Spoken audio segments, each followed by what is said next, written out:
Peace, King. How you feeling? Hey, how you doing? All is well, man. First and foremost, I got to thank you for taking out the time to come on the platform. I really appreciate it. Oh, no problem, man. I thank you for the invite. Oh yeah, it's long overdue. You've been doing your thing, man. I'm proud of you. It's good to see you still making moves. Um, for the viewers who may not recognize you, let them know what your name is and definitely where you're from. Yeah, my name is Larry Darnell Rencher. Um, Currently, I'm residing in right outside of Jacksonville, Florida. I'm originally from Warrensville Heights, Ohio, class 2003. Um, Again, I want to thank you again for inviting me on here today. Oh yeah, no doubt, man. I really respect what you're doing. Yeah, you represent Warrensville, Ohio. That's where we met, man. We go back like four flat. So I've been knowing you since elementary school, and it's like I say, it's definitely an honor to see a young, still young black man. You know what I'm saying? Right. Thing representing. Big shout out to Warrensville. Let me Yeah. see. Now, when did you develop, coming all the way from the city 216, when did you develop this passion for psychology? Is that something that you was into back then, or did you kind of get into that later in life? Oh man. Yeah, I kind of got into it later in life, man. Because for me, you know, when I was first going to college, I had no idea what I wanted to do. I was fortunate enough to be gifted to, get athletic scholarship and that sort of thing. And once I achieved that goal, went off to college, I was just like, man, I was like, I don't even know what I want to do. And psychology was definitely one of those things it was definitely far from my mind. I had no idea what it was about. So, but psychology was definitely something that I came into later in life, right after I got out the military.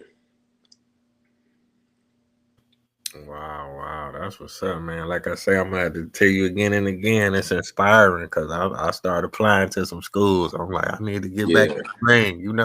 That's dope. yeah. Man. So you said you was playing sports. Which sport was you playing? I was running track. Right. Okay. Yeah, yeah. I had got a partial scholarship to Tiffin University, right up there near the Toledo area. So shout out to Tiffin Dragons. Um, yeah, I think one of my biggest struggles with college at first was, I didn't know what I wanted to major in. For me, it was hard for me to get motivated when I was struggling, with trying to find myself in that academic space.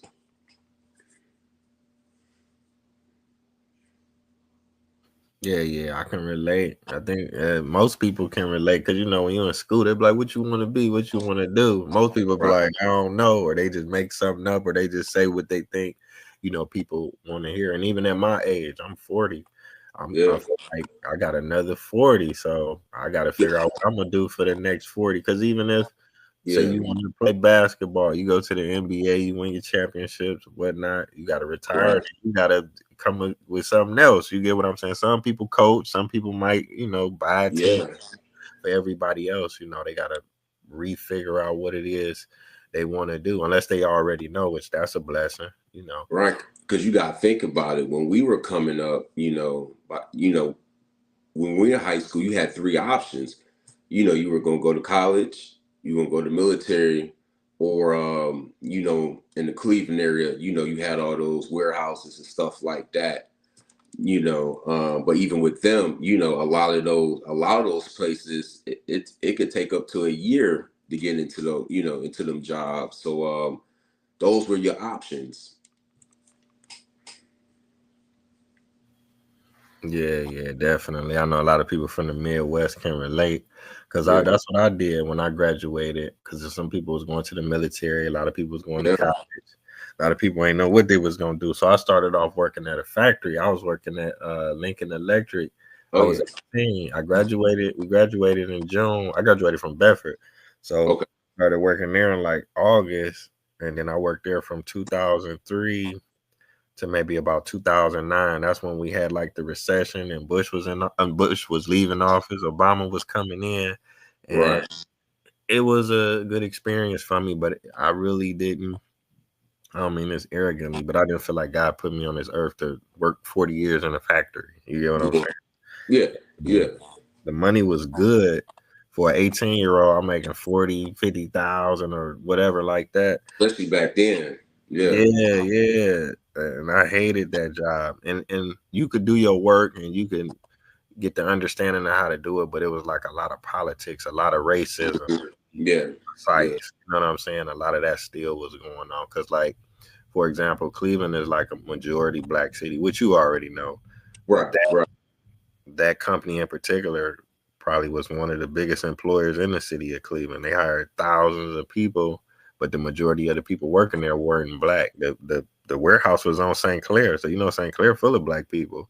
Euclid, Right. Right. East Cleveland, that area, Collinwood. But they would hire people from like an hour away from like Ashtabula, people who Yeah. was all about Pennsylvania, almost they That were would Steelers be. fans working there getting them jobs. And make a long story short, they had a lawsuit and they ended up having to pay out because they didn't hire enough qualified black people. They was discriminating basically, which I already knew and I felt that, but it Yeah. had to come out eventually. So make a long story short, man, I knew that wasn't what I wanted to do. So it just took me Right. the time to get into my groove, you know. Yeah. Because that reminds me, because I after because I only stayed at Tiffin probably like a year and a half, and then I came back to Cleveland. Just started working various places. I ended up at RTA working down on the Rapids. I was out there changing the little wooden planks underneath the train tracks. I mean, sometimes we out there digging those out and stuff like that. So it was some manual labor at times, and things like that. So I did that for a while, and I eventually realized, I'm like, man, I was just like you with Lincoln Electric. I was like, man, I need something else. I knew it wasn't for me, and that's what led to me joining the Navy. And I left in 2007, left boot camp, and I got stationed down here in Florida. So I've been here since then. That's what's up. That's what's up. Now you say you down in Jacksonville, so you pretty much down there for life, or you looking at going somewhere else now that you done finished school? Uh, Man, I think I'm rooted here for a while. Yeah, I'm rooted here, man. It mainly it's the weather. It's the weather for me, man. It felt like when I first moved down here, it felt like it was the first time I seen the sun. Yeah, yeah, that's what's up. Now I gotta ask you now, how long does it take to, go through the program and get your master's in psychology? How long does that take uh, typically? well, my bachelor's is in psychology. It took me, I think about 4.5 years to get that. I was going like part time, so it took a while. Um, Once I got that, um, there's actually, I think there's like a 9 year gap between the time I got my bachelor's and my master's. Um, because I wanted to get it. I didn't want to go back to school after I got my bachelor's. To be honest, I was like, man, that's it. I was. I think the hardest part about going back to school was a full time adult. Father, husband, all that sort of stuff is.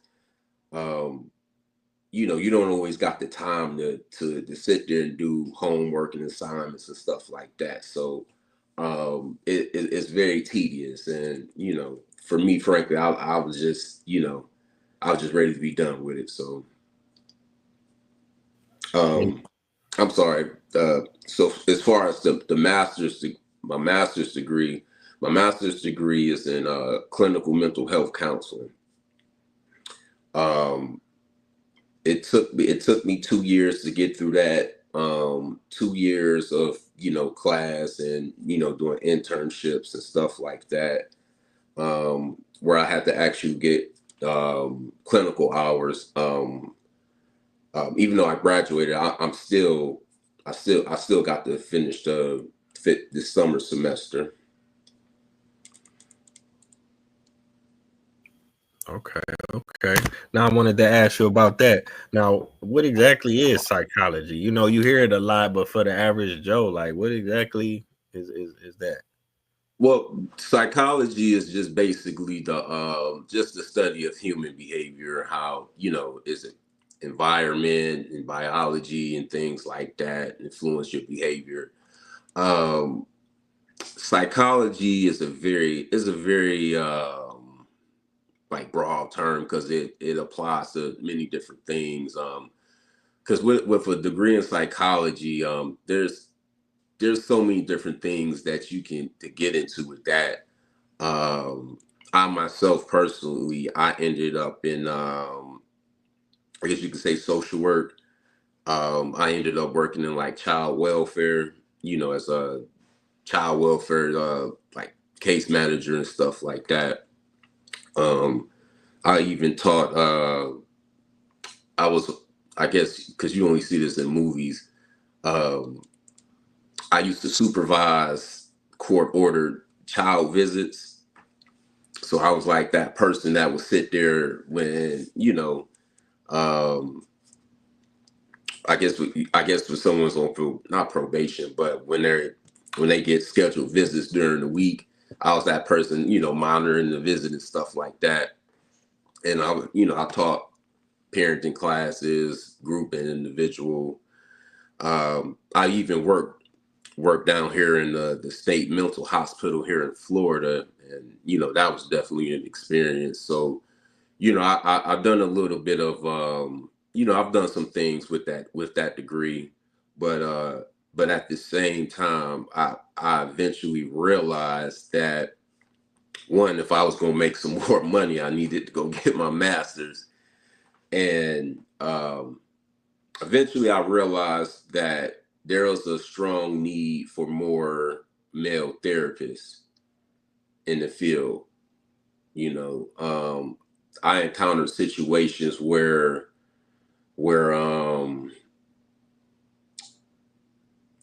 where it be recommended that a family engage in like counseling services, due to like, say, let's just say they had a child that went through a traumatic experience that, required therapy.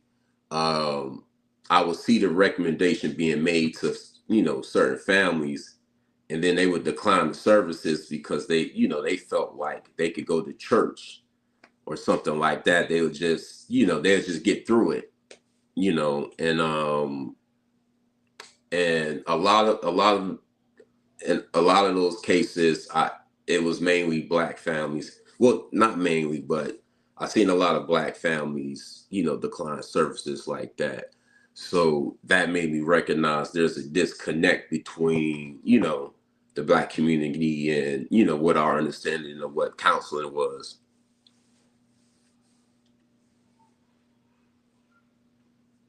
Oh, okay. Wow. I appreciate you sharing that because you definitely got, the experience and the insight. And I Hmm. can ask you, what are your thoughts, post COVID? Because it seemed like when we was growing up, when we was in, like you say, elementary or high school, it wasn't really a lot about mental health going on. They might teach you about Yeah, self-esteem or self-confidence. yeah, It wasn't yeah, like, okay, you a human, so this is depression, this is anxiety, this is yeah, stress, this is this and that and the third. And like you say, people they kind of got like a stigmatism about mental health. Like we don't even want to talk about it because maybe for legal reasons or maybe like you hear the stories or you see the movies about people going to the mental hospital. Have you feel like there's been a change, by you being in that field, or is it still kind of like that where people like, no, I don't want to kind of be bothered with that, or I'll figure it out on my own, or go through church, or you know.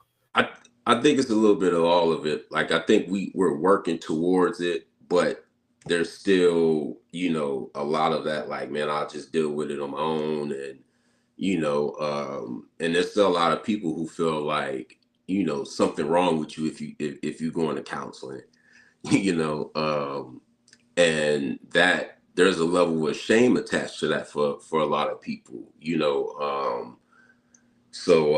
but it's not uncommon for people who go to counseling to remain anonymous about it. They don't really tell a lot of people about it. They might tell maybe a few select loved ones or something like that. But for the most part, most people remain quiet about it. So yeah, we're still working through that stigma. But at the same time, you do still see, a lot of people out there, seeking counseling and things like that. Okay, okay. So yeah, like I said myself, I was maybe like post COVID or during COVID, so much went on, and I'm like, Yeah, man, mentally something happened because I wasn't prepared for that. Obviously, the world wasn't prepared for it, so it wasn't just something that I was going through. Just having conversations with different people and hearing what they was going through, and that's when I started the mental health group. So I'm like, I'm not no yeah, expert or no pro, but let me try something. I'm just not like a I prefer to be preemptive about things, but if you don't know something, you don't know. So sometimes you just hit the ground running and hoping, you can make a yeah, difference in your life and other people's life. Because I know this, like with sports, particularly, you'll hear, I don't know who said it, but sometimes you hear people say it's 90% mental and 10% physical. Life is kind of like that, but when you're young, you just thinking about how hmm, fast you can run, how many points you could get, how right, strong you are. But once you get older, and then maybe for some people who, like you say, have a traumatic experience early on, they may, experience it at a younger age. But just speaking for myself, like it is 90% mental. You know what I'm saying? So it's good to get help and maintain that yeah, mental health. We always thinking about physical health, like somebody getting sick or getting yeah. injured or something like that. And, and you know what? You touched on COVID. That's actually where my journey started. Regarding mental health, just like you. Because I remember at the beginning, um, like right as COVID started, that's when my wife had got pregnant, and that's when everything started to shut down at the time. So everybody working from home, stuff like that. And for me, she's pregnant. I'm freaking out. Because I'm like, oh, I don't want to get sick. I don't want to get the baby sick. Because there wasn't a lot of information going on. We didn't know a lot at the time. So um, it was during COVID. Like I said, we stuck in the house. So at that point, we pretty much at home. All you can do is eat when you're home. You know what I mean? I think this is a period where I really, really realized how your physical health has a strong impact on your mental health. So for me personally, I really started to gain a lot of weight, and as I started to gain weight, uh, I was depressed and I didn't even know it because my understanding of depression at the time, we think when you say depression, you think sadness. So for me, I wasn't necessarily sad. I just didn't feel like doing anything. I didn't feel like being active. I was just eating all the time. And that's actually a good indicator of that could be an indicator of depression when you start to eat just that you eat as a coping mechanism, you know. So during COVID, that's all we really could do: sit around and eat, watch TV. And as I started to gain weight, I noticed like my mood shifted. Like I just didn't want to do none. I couldn't get out of bed. That sort of thing.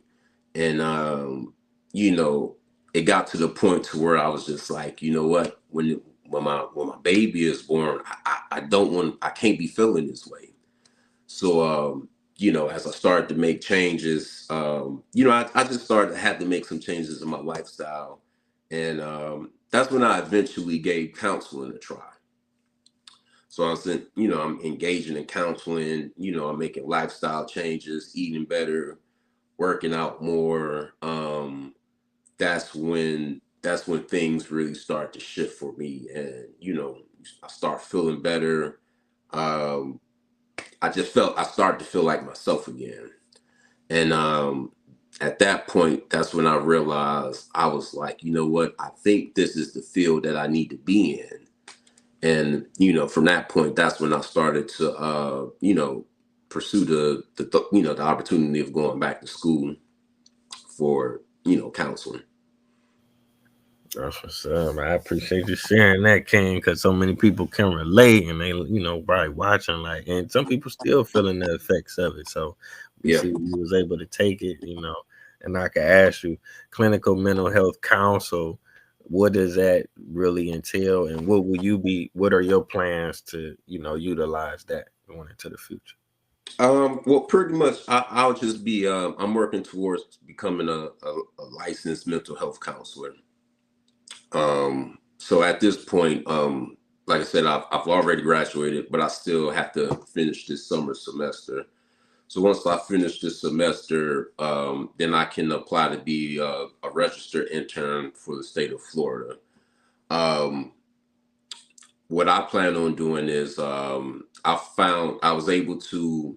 I actually have two colleagues, two black therapists, one female, one male, who have over 10 years of experience in this field. I plan on working alongside them in various aspects until I can become licensed. Um, I'm sorry. And then part two of your question, uh, what I really plan to work in, ooh, man, it's personal for me. I'm an '80s baby, so I come from a family that was impacted by the crack epidemic. Um, my main mission is I really want to start working with individuals and families that have been impacted by addictions and or incarceration. I really want to help rebuild families again. You know, because we pretty much as a community overall we still haven't recovered from that.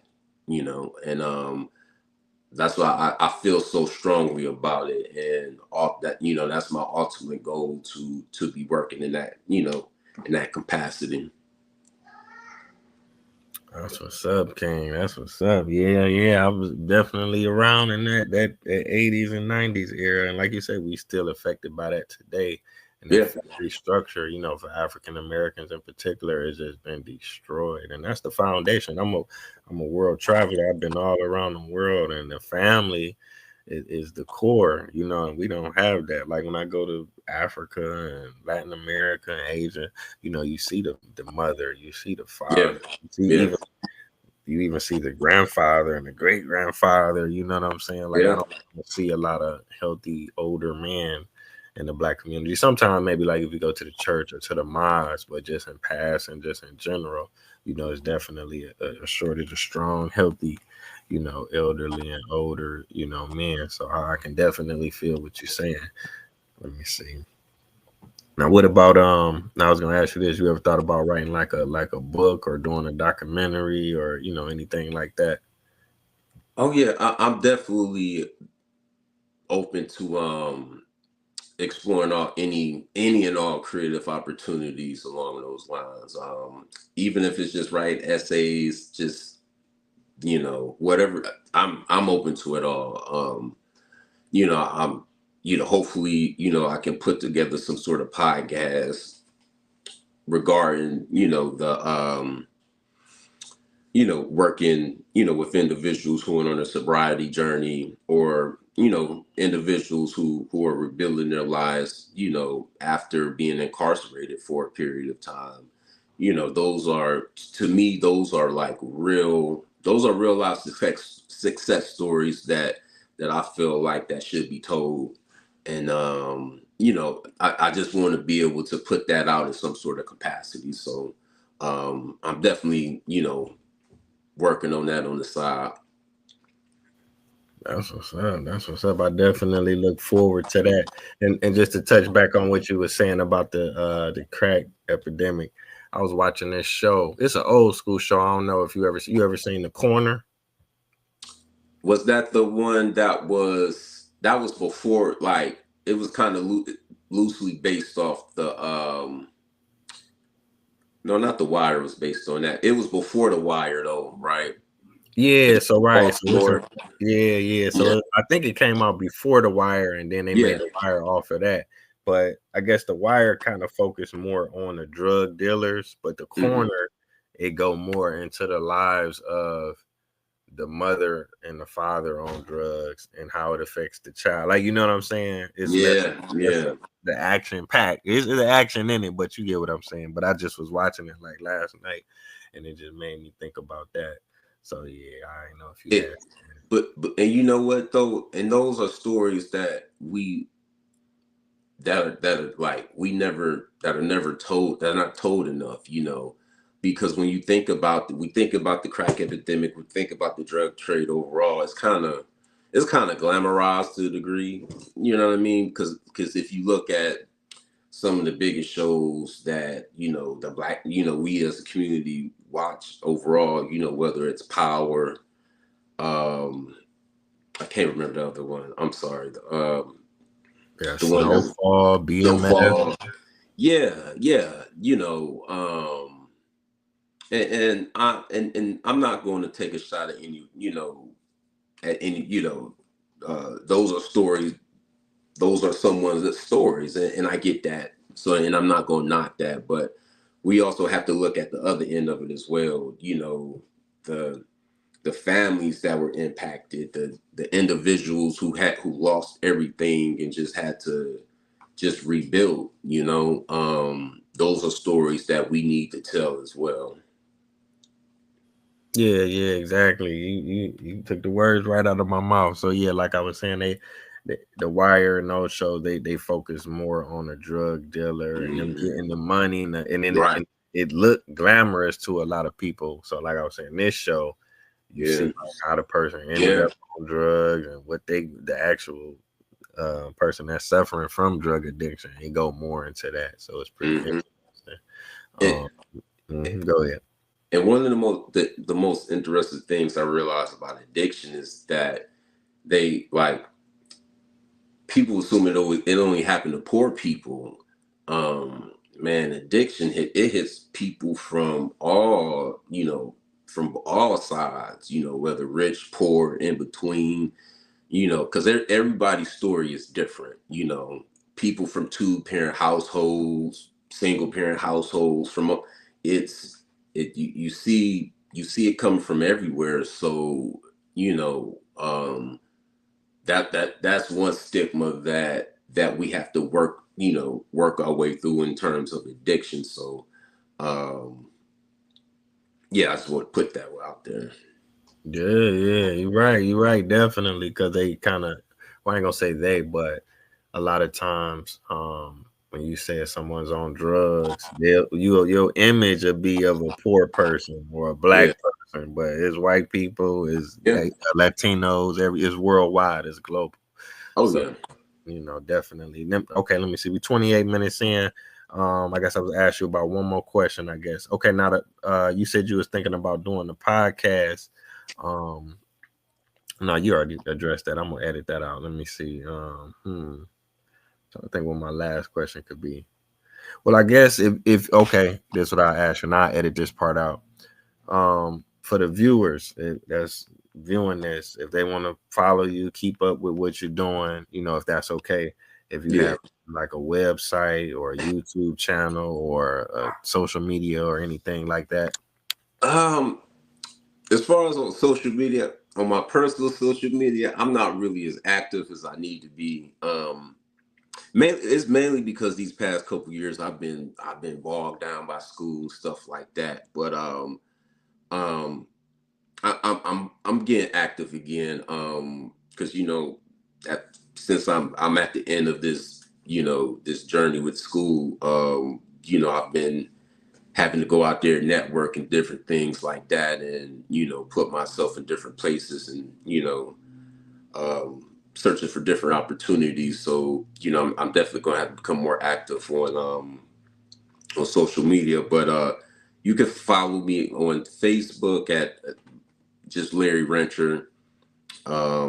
Same as on Instagram, Larry Rencher. Rencher is Rencher. I'm sure it's down there in the spelling. So yeah, it's just Larry Rencher.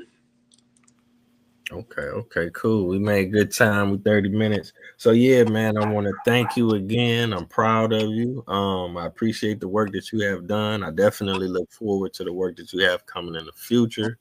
And man, just stay strong, brother. No, I appreciate it, man. Thank you for having me on. Oh yeah, it's an honor. Okay, so I'll edit this up. Like I said, I'll make the little cuts and edit. So I'll probably drop it this week and then I'll just send you the link. Okay. All right. Appreciate that, bro. Yeah, man. Good to see you and hear from you. Take care and be safe out there. All right, you too, man. All right, peace. All right.